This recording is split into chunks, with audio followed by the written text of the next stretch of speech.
Estamos de volta com Sem Filtro e o nosso entrevistado de hoje é o promotor de Justiça de Defesa da Pessoa Idosa, José Augusto Cutrim. Comigo, no formato online, temos aí um time de jornalistas para fazer esse debate sem filtro aqui na TV UFMA. E não esqueça de conferir o nosso programa nas mídias sociais pelo link que aparece aí na telinha. Está tudo lá para você. E a partir de agora também nos principais tocadores de áudio. Bom, agora eu queria falar sobre o Estatuto do Idoso, né? Ano que vem se completa 20 anos desde que o Estatuto entrou em vigor no Brasil em 2004. E o grande avanço está na previsão do estabelecimento de crimes e sanções administrativas para o não cumprimento das questões legais. Bom, dado o aumento da esperança de vida, as mudanças sociais, como é que o senhor avalia esse documento hoje, pensado na nova realidade demográfica e social? O Estatuto ele é um marco na legislação brasileira e é um marco mundial. O Brasil, em termos de legislação, ele avançou bastante. Nós já estamos com quase 20 anos, né? 18 anos do nosso Estatuto em vigor. E, infelizmente, ele não está ainda completamente sendo obedecido e aplicado na sua inteireza. A nossa luta primeiro é que ele saia do papel. Senão vai virar uma folha fria, letras ali, uma norma programática que nunca vai se concretizar. Então, é tirar aquela norma, né, aqueles princípios e ser aplicado efetivamente em favor deste público que é a pessoa idosa. Então, o Estatuto ele veio primeiro definindo o que é ser idoso, né, porque o que é idoso? Nós não envelhecemos iguais, então ele estabeleceu uma ordem cronológica. Então, o idoso a partir de 60 anos, completou 60 anos, a gente chama 60 a mais, você é uma pessoa idosa. E a partir daí ele criou uma série de situações, tanto no atendimento, questões sociais e hospitais de prioridade, porque é um grupo considerado vulnerável, no sentido biológico, né, psíquico e social. Então ele necessita deste amparo, assim como a criança, né? E esse Estatuto é fruto da nossa Constituição, que deu um avanço. Então, o nosso Estatuto trouxe esse parâmetro, estabelecendo quem é idoso, também trouxe uma palavrinha que eu acho fantástica, a comunidade. A Constituição não trouxe essa palavra, né? A Constituição fala que a responsabilidade é da família, da sociedade e do Estado. O Estatuto trouxe da família, da comunidade, da sociedade e do Estado. Então, todos nós somos responsáveis pelos idosos, inclusive nos obrigando a oferecer denúncias, não só da questão da violência, mas a questão de não chegar os serviços públicos necessários. Nós tocamos muito na questão da violência, né? Que pela primeira vez veio tipificado que tipos de crimes são realizados contra o idoso, ele enquanto idoso. Isso também se gera uma confusão, né? Nem sempre os crimes, não é pelo fato da pessoa ser idosa que se aplica o Estatuto. O Estatuto se aplica se aquele delito for aplicado em razão dele ser idoso. Eu estou aproveitando de que ele é um idoso para violentá-lo, abusar desta pessoa. É um paralelo que eu faço com a mulher, do gênero. Nem todo conflito se pode caracterizar como se aplicar o Estatuto da Mulher. Então, se ela foi violentada enquanto mulher, se aplica. A mesma coisa do Estatuto do Idoso. Outro, que é importante a gente fechar, que é dizer que não é porque ficou idoso que você, principalmente a mulher, deixou de ser mulher. Isso foi uma série de situações que nós tivemos, que a mulher às vezes sofria violência doméstica e não era atendida pela questão da Maria da Penha porque entendia que era idoso. Eu digo, olha, era idoso, mas não deixou de ser mulher. Então, são situações que o Estatuto ele tem que correr paralelo com os outros ordenamentos jurídicos. Ótimo. Rafael Marques, vou começar com você. Certo. Doutor Cutrim, pegando esse gancho da professora Josi, a respeito do Estatuto do Idoso, cerca de 1/4 da população brasileira, em 2060, vai ter mais de 65 anos, ou seja, 25% da nossa população ela já vai ser considerada idosa. Eu queria saber se na promotoria hoje existe algum trabalho em andamento pensando nesse envelhecimento da população e aproveitando o gancho do Estatuto do Idoso, se no Estatuto existe alguma lacuna que deveria ser legislada pensando na proteção desses novos idosos que vão ser em 2060. Tá, vou tentar ser breve na resposta. Primeiro, é importante, ele falou 65 anos, e foi interessante porque é importante que eu esclareça. A Organização Mundial de Saúde, ela considera idoso a partir de 65 anos. Completou 65 é idoso. mas criou uma ressalva que os países ainda com alto índice de pobreza, problemas sociais, né, poderia colocar a partir dos 60. É por isso que no Brasil considera-se idoso a partir dos 60 anos. Se você chegar na Europa, é a partir dos 65. Então, só para lembrar desse aspecto, né? A legislação ela tem que acompanhar a evolução social. Isso é lógico. Então, muito que se foi construído em 2004 já está ultrapassado, porque a nossa sociedade mudou muito e está mudando uma velocidade terrível. Então, nem sempre a legislação consegue acompanhar os passos da evolução social. Se eu tivesse que colocar aqui logo de cara alguma coisa em relação à mudança do estatuto, inicialmente seria a questão da tipificação das penas. Se você pegar penas hoje contra idosos, elas são, eu chamo de ridículas. 6 meses, 1 ano, ela quase você não consegue punir o agressor.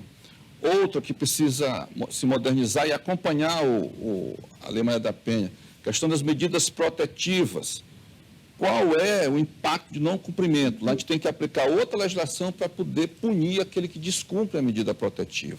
A medida protetiva é só vista como área civil, não é vista como área criminal. Está dentro do ordenamento jurídico, mas tem uma importância fantástica. Olha, eu quero o afastamento daquele agressor. Você afasta, está lá previsto no estatuto. Mas qual é a punição para quem não cumpre?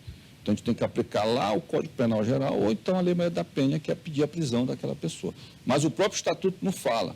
Outras situações, quando há reformulações para avanço em outros diplomas, se esquece do idoso. O próprio legislador pouco fala no idoso. Então, é necessário que este idoso, em 2060, que você colocou, que nós vamos ter uma população idosa maior do que a população jovem, a população ativa, nós vamos ter um conflito social gigantesco. Porque nós, enquanto país, enquanto políticas públicas voltadas para este público, ainda não estão sendo desenvolvidas, se preparando para esse período. Então, o Brasil, em 20 anos, vai atingir esse percentual, enquanto países como europeus levaram 100. Então, não basta envelhecer, você tem que envelhecer bem. Então, o índice de população ativa hoje no Brasil ainda está equivalente, mas a tendência é os idosos serem maiores. Então, como é que se pode fazer isso? Preparar esses idosos para que eles tenham autonomia e independência, que eles possam continuar desenvolvendo o seu trabalho, que eles possam continuar tendo vida própria, que eles possam continuar com uma vida econômica ativa, e isso exige uma série de medidas pelos nossos gestores, tá certo? Já preparando a nossa sociedade sob pena de nós pagarmos um alto preço daqui a 20, 30 anos. Socorro, por favor. Doutor Coutrinho, o ano passado nós tivemos inúmeros casos de resgate de idosos em situações assim desumanas, degradantes. Podemos acompanhar isso muito de perto, situações tristes, muito triste mesmo. Esses casos, geralmente, essas pessoas, em último caso, são encaminhadas para as instituições de longa permanência. Eu queria saber se dentro do Estatuto do Idoso, ele prevê isso, né? Implementação de políticas que possam garantir uma melhor qualidade de vida, dignidade ao idoso. Essas instituições, essas duas instituições que nós temos, a estadual e a municipal, elas estão preparadas para oferecer uma vida digna, uma reabilitação apropriada, adequada a esse idoso? Meu Socorro, o que eu posso te afirmar é o seguinte: nós temos uma quantidade ínfima de vagas, né? E é importante entender, você que está nos assistindo, que existe uma classificação de dependência. Então, se chama grau 1, grau 2 e grau 3, que é estabelecido pela Anvisa. Então, grau 1, para que se possa compreender, aquele idoso consegue tomar banho sozinho, que ele consegue se alimentar sozinho, ter sua vida livre, independente, autônomo, tranquilo. O 2, ele já depende do mínimo a ajuda de 3 pessoas para desenvolver algumas atividades da vida diária. E o 3 é aquele completamente dependente. Aí tem um problema grave, porque só quem quer receber os graus 3, esse já completamente dependente, são as públicas. As filantrópicas, as particulares, principalmente as filantrópicas, não recebem porque o custo é altíssimo, eles vivem de doação. A particular, o preço vai para 10, 12, dependendo, porque precisa de médico, precisa de enfermeiro, precisa de maqueiro. Então, por isso que a gente dá prioridade para esses que são grau 3, quando a gente conta nesses resgates que você falou. Geralmente o resgate são de pessoas que estão nessa situação. É evidente que a LPI é o último recurso. São para as pessoas que realmente tiveram seus vínculos familiares rompidos, ele não tem mais nenhuma referência. Às vezes as famílias abandonam esse idoso no hospital, dão endereço, dão telefone errados. A pessoa está com Alzheimer, não lembra mais nada, então ele precisa do amparo do poder público. Então essas públicas, tem 40 vagas, 15 são grau 3. Então esses profissionais que estão lá, eles têm que, como eu disse no início, têm que estar gabaritados. O que eu posso te afirmar, porque nós fazemos fiscalizações constantes, inclusive a gente não vai só, a Defensoria sempre nos acompanha, é que elas funcionam bem. Nós temos um olhar rígido sobre o funcionamento dessas instituições, porque nós não queremos o que a gente vê sempre aí fora, né? Lugares que, na verdade, são depósitos de idosos, sim, abandonados, maltratados, às vezes espancados. Então, nós somos rigorosos quanto ao cumprimento de todas as normas sanitárias, preparo dos profissionais, e isso a gente vai fazendo desde o dia que eu tomei a frente e a rede já vinha desenvolvendo, e nós constantemente, praticamente mensal, nós temos contatos diretos com as instituições de longa permanência, tanto as públicas, como as filantrópicas, quanto as particulares, para que desenvolvam um trabalho de qualidade. Eu posso te garantir que em São Luís, as que estão funcionando são de qualidade. Se tiver alguma aí que está irregular, é bom sempre comunicar para a gente agir. Sempre que a gente recebe comunicado, a gente vai imediatamente. Ótimo. Então, a gente vai fechar esse bloco. O nosso entrevistado de hoje é o promotor de Justiça de Defesa da Pessoa Idosa, José Augusto Cutrim. A gente volta já já.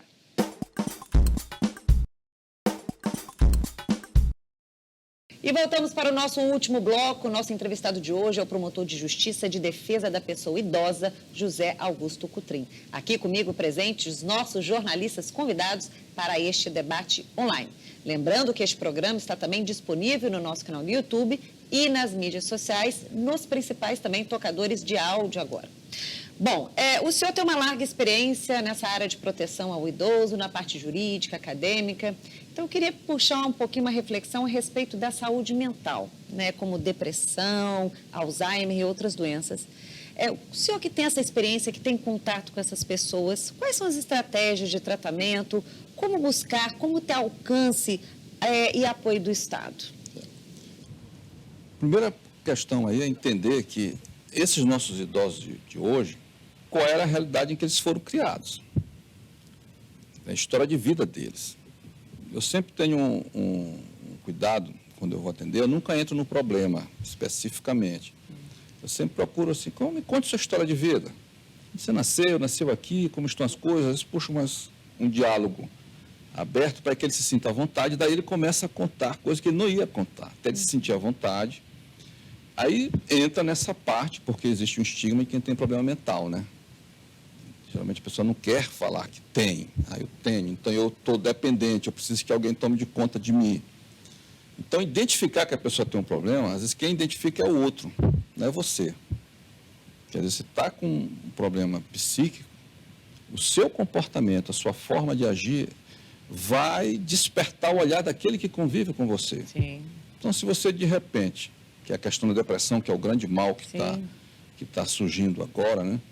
Geralmente ele começa lá com aquele distanciamento, né? A síndrome do ninho vazio, né? Que nós falamos tanto, né? Ele cria os filhos, ele vai embora, ele vai ficando só, ele não tem mais com quem compartilhar, mais com quem conversar, ou ele tenta uma interação social, as pessoas rejeitam porque já é velho, não, isso aí está ultrapassado, ele não consegue mexer no celular, os canais de televisão, a conversa é outra, às vezes o próprio idoso fica preso no passado, ele sempre diz, no meu tempo era assim, o tempo é hoje. Eu sempre também falo com o idoso, olha, também se modernize, é uma interação, é uma troca.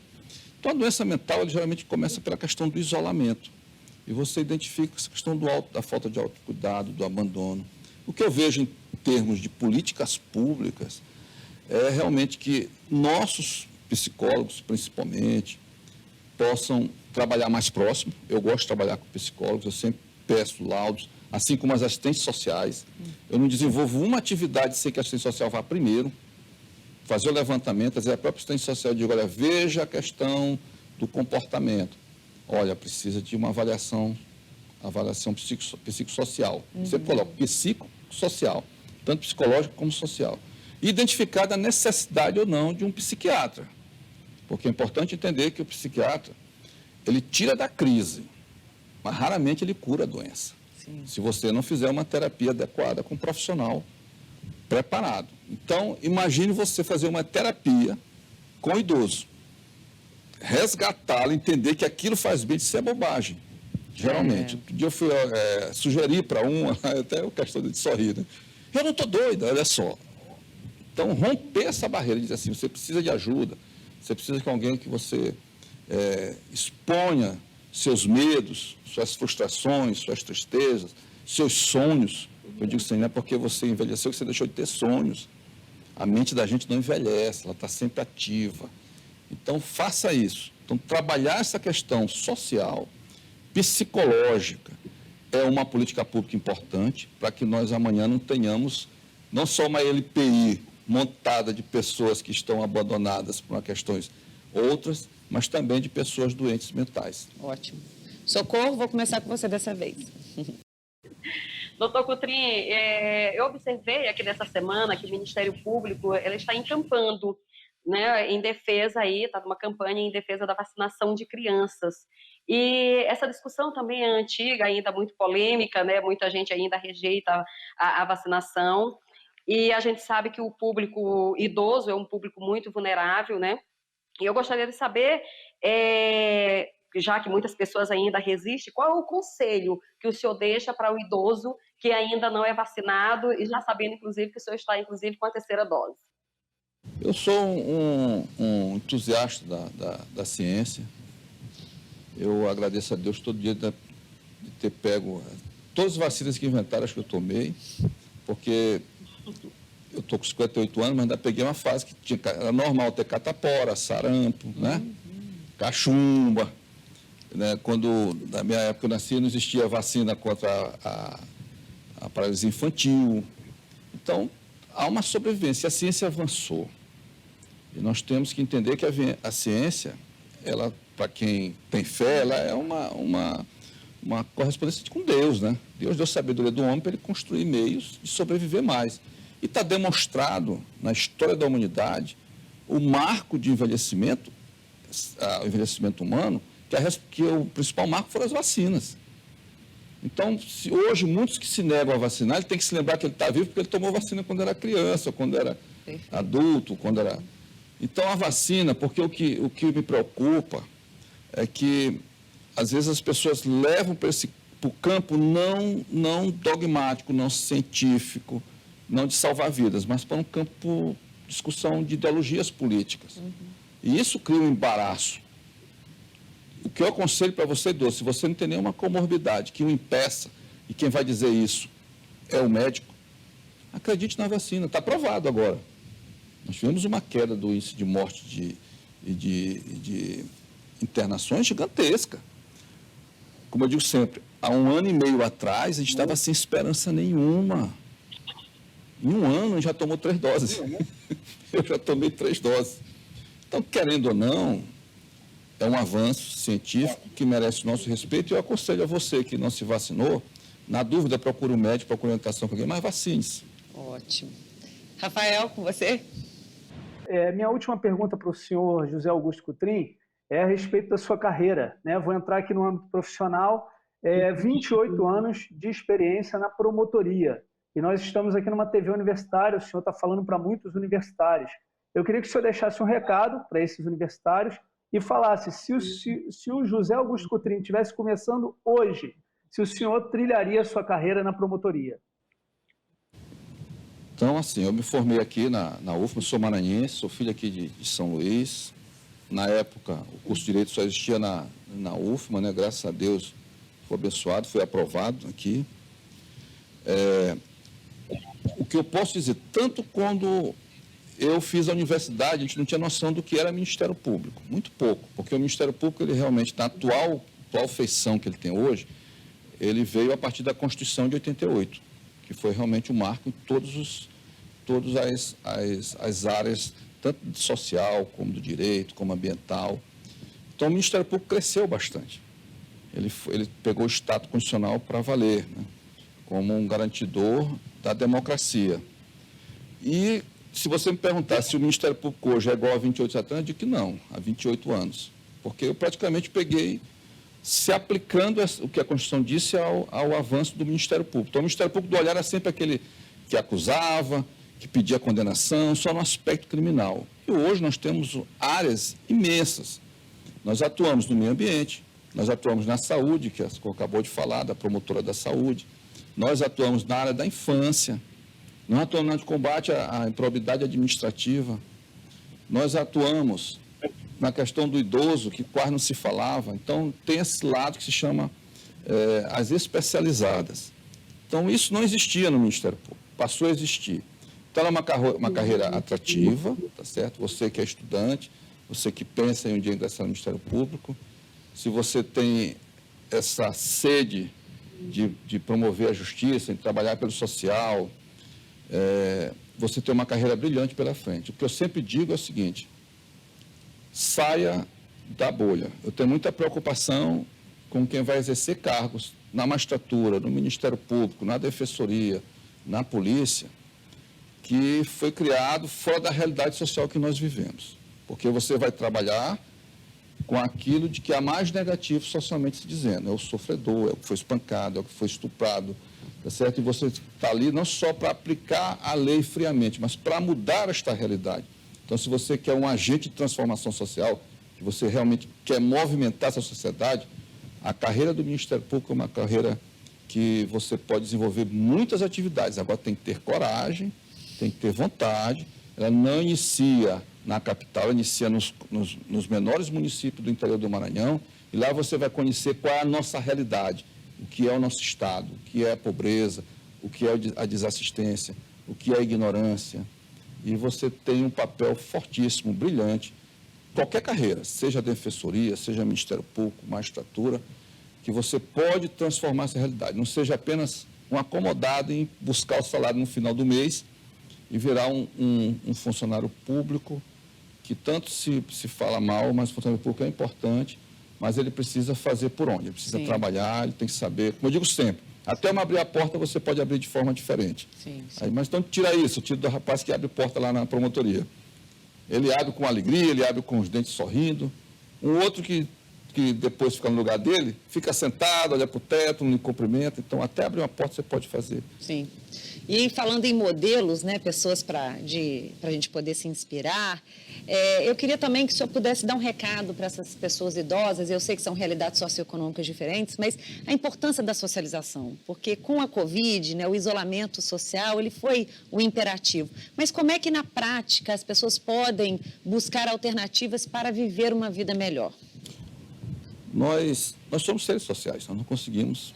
Eu digo sempre o seguinte: em casa é um lugar gostosíssimo, né? Bom identificar, mas no meio que assim, você está proibido de sair de casa, que há um controle estatal sobre sua vida, você reage.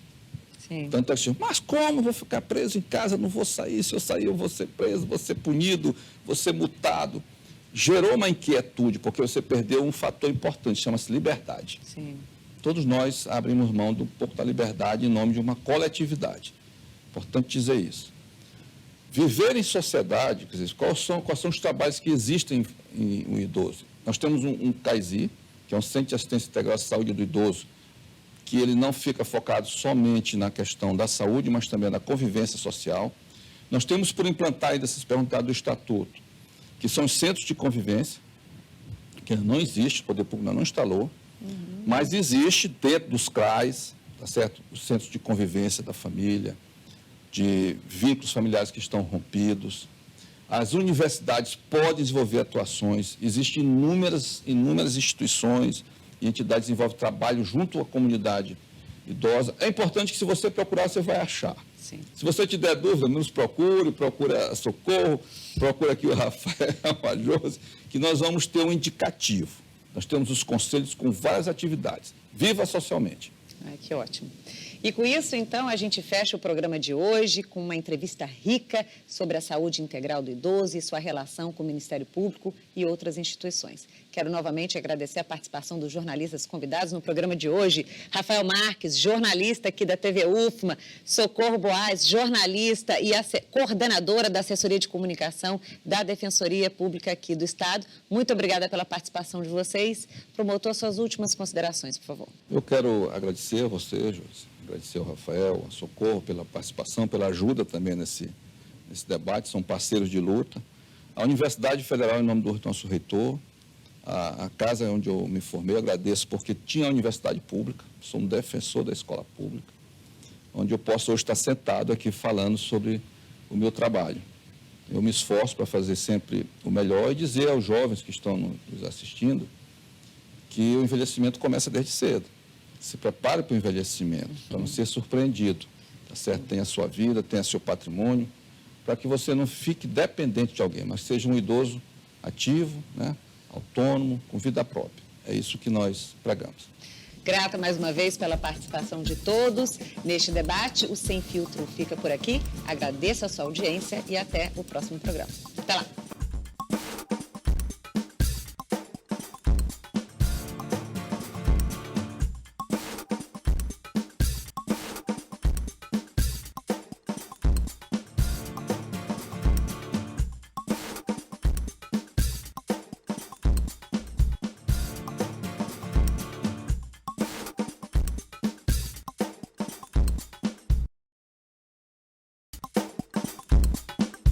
Estamos de volta com Sem Filtro e o nosso entrevistado de hoje é o promotor de Justiça de Defesa da Educação, Paulo Avelar.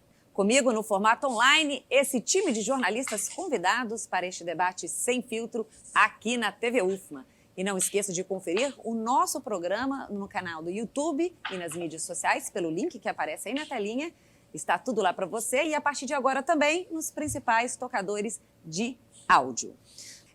O PNAD, ele fez uma pesquisa, né, realizou essa pesquisa e publicou sobre o acesso à tecnologia da informação e comunicação em 2019, trazendo para a gente que mais de 12 milhões de domicílios ainda não tinham acesso à internet, né, e no Nordeste a região como o menor percentual de domicílios com acesso à rede. Então, esse dado ele já mostra uma certa desigualdade social, isso antes, inclusive, da pandemia, né, que certamente repercutiu de forma negativa nesse período emergencial aí no ensino remoto. E sabemos que o formato híbrido, o senhor colocou aqui a situação das escolas, ainda será uma alternativa por muito tempo, né? Como é que o Ministério Público pode atuar para auxiliar nas ações de enfrentamento desse quadro de desigualdade no acesso à informação? Eu acho que dentro dessa linha de atuação nossa, todos esses aspectos estão sendo tratados. Essa questão da tecnologia, ela afetou assim, sensivelmente a rede, como eu disse ainda há pouco, a rede municipal, mais a rede municipal. Primeiro, nós temos que levar em consideração a situação socioeconômica dessas famílias, né? Nós temos famílias, temos muitos alunos de famílias extremamente pobres e humildes, mesmo sem condições de funcionamento, de sobrevivência própria, quanto mais de aquisição de equipamentos outros para utilização nesse formato online que nós tivemos aí, que é o formato remoto, né? A rede municipal, ainda na gestão do Edivaldo Holanda, ficou de fazer aquisição de chips, inclusive chip para facilitar o alunado, bem como outros equipamentos aos professores, aos docentes e, enfim, a toda a comunidade. E isso não aconteceu. Então, nós temos aí um ponto negativo muito grande. A rede estadual ela conseguiu fazer isso. Então, na rede estadual você avançou. A rede privada, sem problemas, ela também avançou. Mas a rede municipal ficou travada nesse sentido, né? É lamentável dizer isso. E nós tivemos discussões, mesmo assim, muito acirradas nesse sentido, o Ministério Público cobrando essa informação, o sindicato, que é o Sindeducação, que defende os docentes, também estiveram assim, numa luta muito grande nesse sentido da gente conseguir trazer, que o ente público fizesse essa informação chegar até o alunado. Nós temos muitos aspectos, nós temos situações, tem locais aqui que você não tem acesso a sinais de celular, de outros instrumentos tecnológicos, etc. Além da pobreza, como eu falo aqui, que você, às vezes, você tem um celular na família. Às vezes, aquela família depende daquele celular para fazer a sua atividade, trabalho laboral, etc. E tal. E você ainda tem que disponibilizar para o seu filho. Além disso, você tem 2, 3, 4, 5 crianças. É um problema seríssimo. Daí é que eu acho que o comprometimento maior que nós temos na rede municipal em razão dessas deficiências. Mas nós conseguimos avançar, sim, em termos de que fossem criados centros tecnológicos, inclusive na própria rede municipal, foi inaugurado, acho que 1 ou 2 centros tecnológicos para facilitar o acesso tanto da rede dos docentes como também do alunado, do discente, na aquisição desses instrumentos para que pudessem participar das atividades da sala de aula. Eu vou começar com você nesse bloco, Elda, fica à vontade, por favor. Pegando esse gancho aí, Josi, que você falou com relação às dificuldades de acesso à internet, tem mais de 12 milhões de domicílios sem internet. No Congresso Nacional tramita uma proposta de ensino, vamos dizer, ensino domiciliar. Como o senhor vê, doutor Paulo, essa dicotomia entre uma coisa e outra, ensino online, ensino na escola, ensino no domicílio, o senhor vê vantagens nessa manutenção da escola, do ensino a domicílio? É outro problema sério que nós temos que enfrentar. Nós temos que medir a questão, nossas condições, vamos dizer assim, sociais, né, e econômicas também. O ensino domiciliar, eu vejo assim com bons olhos no sentido de para quem ele pode chegar, com condições. Vamos dar um exemplo aqui. Nesse período agora de pandemia, as famílias assumiram o papel da escola, porque a escola passou a encaminhar o material necessário, o material pedagógico e tal, ou via online, ou então via tecnológico, ou então papéis mesmo lá, manuscrito, mandar e deixar, etc. Tal. Mas nós temos dificuldades muitas, porque os pais não estão preparados para isso. Se eles próprios, muitos, não estão preparados para poder conseguir repassar os conhecimentos técnicos, científicos, né? Também não tem condições de arcar com o pagamento de outro professor para ajudar, que ele vai ter que ser auxiliado. Então, é uma ideia que já vem sendo discutida há muito tempo. Pois no Paraná, por exemplo, estão começando já a regulamentar no sentido da possibilidade de se fazer isso. E outros estados também. Mas eu ainda não vejo assim, para nós, principalmente aqui no Maranhão, isso chegar ainda com certa facilidade. Vai ser muito difícil. Eu vejo ainda que isso precisaria muita maturidade, porque se nós, na nossa rede regular, nós não estamos conseguindo avançar, né? Imagina no ensino domiciliar. Eu vou trazer um dado aqui, Helder, nosso Ailton e Rafael e Josi, interessante. Para você ver a dificuldade, o grau de dificuldade que a pandemia ocasionou, principalmente nessa modalidade de ensino do ensino fundamental. Eu fiquei alarmado com alguns dados que eu fazendo inspeção no ensino médio, nas escolas de ensino médio, do número de tentativas de suicídio, de jovens, tentativa de suicídio. Eu já sabia que isso estava acontecendo nas escolas, mutilação, isso, aquilo e tal, mas também tentativa de suicídio. Aí eu cheguei a dizer, mas em que sentido? Doutor Paulo, só na nossa escola, durante esse período, agora com o retorno, já tivemos 3 ou 4 tentativas de suicídio de jovens. Por que esses jovens ficaram, e por que motivados por quê? No sentido de que eles chegando à escola, eles não conseguiram ter acesso à educação durante o período da pandemia, com muita dificuldade, muitos sem problema, sem ter condições de ter acesso à tecnologia, e outros de outra forma. Os pais sem condições, não têm conhecimento científico para ensinar, para ajudar, essas coisas todas. E eles, quando chegaram agora no ensino médio, ficaram pensativos de que eles iam ser taxados de burro, de pessoa que é analfabeta, porque não tem conhecimento daquilo que está sendo dado e alunos outros que estão vindo de outras redes.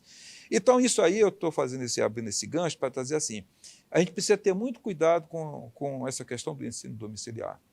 É muito bonito, assim, acho que, mas nós estamos preparados? Acho que não. Ainda não temos esse preparo. E ainda vai demorar um pouco para que a gente possa fazer isso. Eu acho que é lei do engano dizer assim, não, eu mesmo dou conta de ensinar os meus filhos e eles vão... Isso vão ser assim, exceções, né?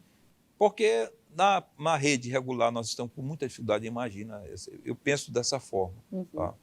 Vamos lá. Ailton Nunes? Promotor, recentemente a promotoria está fazendo aí uma sequência de vistorias nas obras que estão sendo realizadas nas escolas públicas. Eu queria que o senhor falasse desse trabalho de vistoria, já que durante a pandemia muitas escolas foram reformadas, ampliadas. Eu queria que o senhor falasse sobre essa vistoria e o resultado desse trabalho. Tá. Como eu disse, nós temos duas promotorias de educação. Nós temos a primeira, que sou eu titular, e a segunda, o doutor Lindon Johnson. Estamos fazendo um trabalho articulado. Eu tenho tomado já nas tratativas com gestores, município do Estado. O Estado é comigo. E ele tem feito, eu tenho feito as transações, no caso, no sentido de ver quais escolas estão sendo reformadas, e o colega está fazendo uma série de inspeções. Das que eles têm feito, da primeira leva, que foram 14 escolas, eram 13 escolas, duas ele entendeu, juntamente com o corpo técnico, que não teriam condições ainda de funcionamento, apesar de reformadas, mas que precisaram de várias recomendações para que realmente elas pudessem estar aptas a receber os alunos, né? Isso contando que você reformou uma escola para entregar a nova, no sentido de que você possa, mas ainda assim com dificuldades. E algumas talvez até com questão mesmo dos protocolos sanitários que não foram cumpridos. Na rede estadual, eu fiquei mais despreocupado, Ailton, porque as escolas estão sendo entregues com uma certa qualidade, né? Uma certa qualidade. Eu fui na Sousanda, de quem conhece a escola como era, Rio Grande do Norte, Web Santa Bárbara, enfim, várias escolas que elas estão em condições de funcionamento. Agora, é um trabalho bastante hercúleo, porque nós vamos aí acompanhar, como eu disse no início da minha fala, 260 prédios, e a gente ainda está agora em 30 prédios que nós praticamente estão sendo entregues. E ao longo do tempo nós vamos fazer. Nós vamos ter reclamações já dizendo que as escolas estão abrindo em condições precárias, mas como eu disse aqui, é aquela questão do plano B, de você também trazer esse alunado para a escola, porque nós não vamos esperar 2023 para que a gente possa realmente começar. Esses alunos não podem mais ficar em casa, eles têm que realmente voltar para o seu habitat natural na escola. Rafael Marques? Promotor, já falamos agora das escolas públicas, eu queria entrar agora no tema das escolas particulares, né? O ano de 2020, a inflação ela foi a inflação mais alta desde o ano de 2016. E esse ano a inflação já está caminhando para superar a inflação do ano passado. No início desse ano, de 2021, muitas escolas reajustaram o valor das mensalidades, e isso gerou uma discussão grande na sociedade. Diversas associações de pais entraram com notificação do PROCON, isso gerou uma certa discussão. E, salvo engano, nesse próximo ano nós voltaremos a ter essa discussão, porque uma inflação mais alta, provavelmente o preço das mensalidades vão ser aumentados novamente, e eu gostaria que o senhor explicasse para a gente como que vai funcionar a atuação do MP mediante esse cenário. Rafael, nós dividimos as atribuições do Ministério Público na educação também em alguns outros setores por matéria. Vamos dizer, a relação contratual, ela passa para uma relação de consumo. E, nesse caso, todas essas demandas elas são tratadas com a promotoria do consumidor. Nós temos duas promotoras do consumidor, a doutora Lídia e a doutora Lineide. Então, geralmente, essas matérias elas são levadas para essas promotorias. No nosso caso, da educação, nós trabalhamos especificamente mais a fundo com a questão do ensino em si, né? A questão pedagógica da escola, a questão da infraestrutura, todas as condições que reúnem a oferta do ensino. Na questão da relação do consumo, a exemplo do PROCON, essas promotorias elas fazem esse debate. Eu não posso te informar assim, informar o nosso público o que está sendo feito, mas com certeza nós temos uma promotora muito atuante nessa área, que é a doutora Lídia Cavalcante, e também a doutora Lineide, mas tem sempre caído essas demandas com a doutora Lídia Cavalcante, que ela tem realmente trazido essa demanda para a discussão.